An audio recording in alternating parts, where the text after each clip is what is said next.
प्राचीन काल में एक राजा थे जिनका नाम था इंद्रद्युम्न। वे बड़े दानी, धर्मज्ञ और सामर्थ्यशाली थे। धनार्थियों को वे सहस्त्र स्वर्ण मुद्राओं से कम दान नहीं देते थे। उनके राज्य में सभी एकादशी के दिन उपवास करते थे। गंगा की वालुका, वर्षा की धारा और आकाश के तारे कदाचित गिने जा सकते हैं, पर इंद्रद्युम्न के पुण्यों की गणना नहीं की जा सकती। इन पुण्यों के प्रताप से वे सशरीर ब्रह्मलोक चले गए। 100 कल्प बीत जाने पर ब्रह्मा जी ने उनसे कहा, राजन, स्वर्ग साधन में केवल पुण्य ही कारण नहीं है, अपितु त्रैलोक के विस्तृत निष्कलंक यश भी अपेक्षित होता है।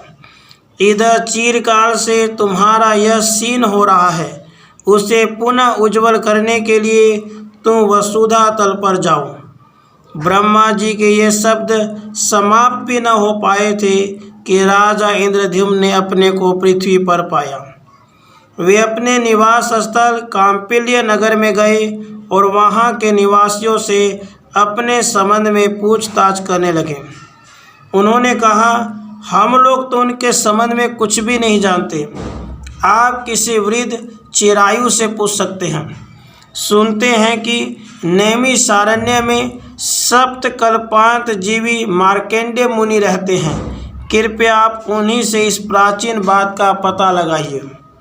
जब राजा ने मार्कंडेय जी से प्रणाम करके पूछा कि हे मुने, क्या आप राजा इंद्रद्युम्न को जानते हैं? तब उन्होंने कहा, नहीं, मैं तो नहीं जानता, पर मेरा मित्र नाड़ी जंगबक शायद उसे जानता हो, इसलिए चलो उससे पूछा जाए। नाड़ी जंग ने अपनी विस्तृत कथा सुनाई और साथ ही अपनी असमर्थता प्रकट करते हुए अपने से भी अति दीर्घायु पराक्रम कर्म उल्लू के पास चलने की सम्मति दी। पर इसी प्रकार सभी अपने को असमर्थ बतलाते हुए चिरायु, गिरिराज और मान सरोवर में रहने वाले कच्छप मंत्र के पास पहुँचे। मंत्र ने इंद्रद्युम्न को देखते ही पहचान लिया और कहा कि आप लोगों में जो यह 5वां राजा इंद्रद्युम्न है, इसे देखकर मुझे बड़ा भय लगता है, क्योंकि इसी के यज्ञ में मेरी पीठ पृथ्वी की उष्णता से जल गई थी।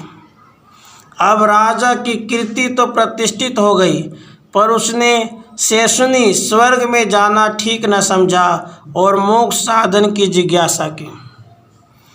एतदर्थ मंत्र ने लोमस जी के पास चलना श्रेयस्कर बतलाया।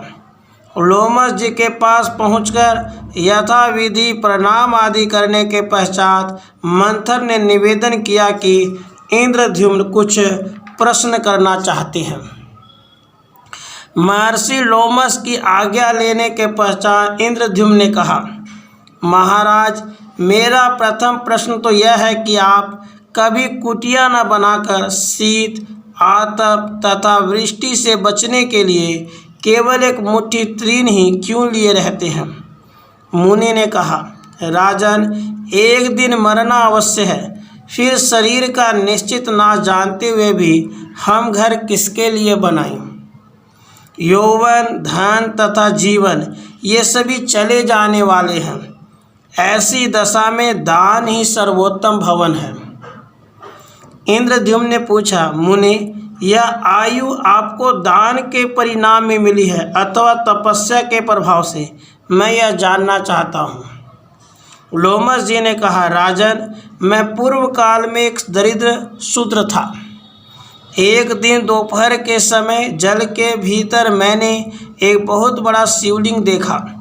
भूख से मेरे प्राण सूखे जा रहे थे। उस जलाशय में स्नान करके मैंने कमल के सुंदर फूलों से उस शिवलिंग का पूजन किया और पुनः मैं आगे चल दिया। क्षुधातुर होने के कारण मार्ग में ही मेरी मृत्यु हो गई। दूसरे जन्म में मैं ब्राह्मण के घर में उत्पन्न हुआ। शिव पूजा के फलस्वरूप मुझे पूर्व जन्म की बातों का स्मरण रहने लगा। मैंने जानबूझकर मुक्ता धारण कर ली। पिता आदि की मृत्यु हो जाने पर संबंधियों ने मुझे नीरा गूंगा जानकर सर्वथा त्याग दिया। अब मैं रात दिन भगवान शंकर की आराधना करने लगा। इस प्रकार 100 वर्ष बीत गए। प्रभु चंद्रशेखर ने मुझे प्रत्यक्ष दर्शन दिया और मुझे इतनी दीर्घ आयु दी। यह जानकर इंद्रद्युम्न, बक, कच्छप, गिद्ध और उल्लूक ने भी लोमस जी से शिव दीक्षा ली और तप करके मोक्ष प्राप्त किया।